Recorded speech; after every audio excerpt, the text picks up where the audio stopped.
Bloomington City Council poised to stop dog, cat sales in pet shops. The Bloomington City Council debated placing restrictions on local pet shops to prohibit the sale of cats and dogs November 17. The council also heard a presentation from the Department of Planning and Transportation updating the city's progress regarding the 2018 Comprehensive Plan initiative. Councilmembers Susan Sandberg, Isabel Piedmont Smith and Dave Rollo co-sponsored the ordinance which would prohibit local pet stores from selling cats and dogs. If passed, the law would not go into effect until January 1, 2023, to allow businesses time to adjust. The proposed change would only affect two Bloomington pet shops, Anthony's Pets in College Mall and Delilah's Pet Shop on West 3rd Street. If the legislation were to pass and these shops continued to sell these animals, they could face a $500 penalty for each pet sold.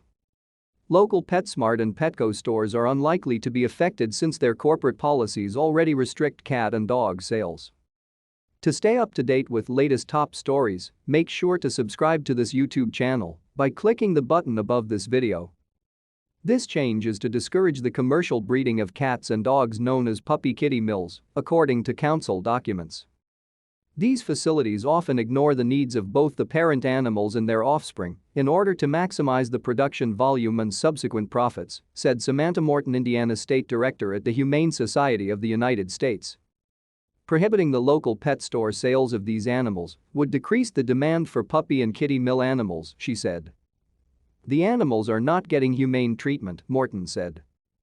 They're often in stacked cages. There's also issues with a lack of socialization. While puppy mills are more prevalent than kitty mills, Morton said both are still a widespread issue, especially in Indiana. After hearing a presentation from Piedmont Smith, many councilmembers supported the initiative, but some members are worried about any indirect effects of the legislation. Councilmember Matt Flaherty said he is concerned this change may encourage pet scams or drive the industry underground, though he is against puppy mills. He asked both the ordinance sponsors and Morton if they knew what percentage of pet store dog and cat sales are pets that originate from these mills. "We know that most animals that are sold in pet stores are coming from puppies and kitten mills," Morton said. Councilmembers are expected to pass this ordinance in their next meeting December 1 at 6:30 p.m.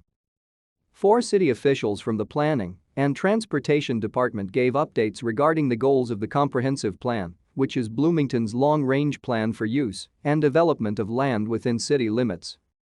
Keegan Gulick, zoning and long-range planner, detailed updates regarding household income and education levels.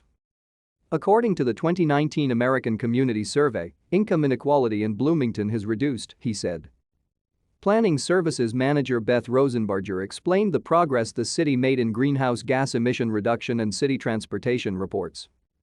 Some councilmembers drew attention to the fluctuations in daily miles traveled of vehicles in Bloomington between 2018 and 2020. It's tied to economic well-being and that, when the nation as a whole is doing better, people drive more, Rosenbarger said. My guess for COVID would be that eventually people started going places anyway, that people started going on trips, that eventually people will return to work.